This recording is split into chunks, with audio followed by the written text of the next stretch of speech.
Say Adom TV Premtobre Kasee na Ocean Media Fia Amankwa Tamaklo. Yet was so na Asante-Akyem Central Municipal Assembly non so one more AJJ and Toboa Ahodo. Ya one day boa sukua a war mensi no one kunya fem. Adom Kasee etwaso.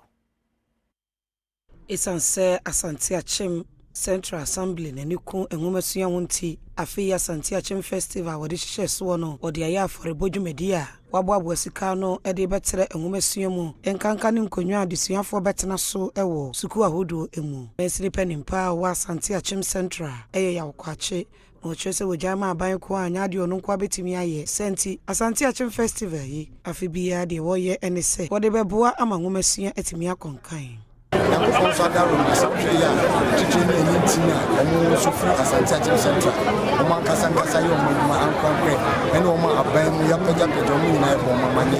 le di mada sese ni mo aba ni na sufri omo kasa pe aboa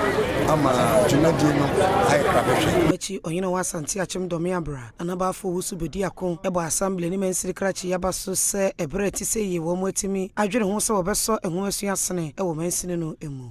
ebe fa ekwan bi so sa fa hye se bibio zio anokra de kamen pese ye be kase central zio Asante-Akyem ya Asante-Akyem ni nyina de se ye nyina be kan ho apo zio ro na ba ye bi enso ye fa mu de no ye no na ebetimi abo aban mo na hu se ye ankasa yesu ye betimi aye bi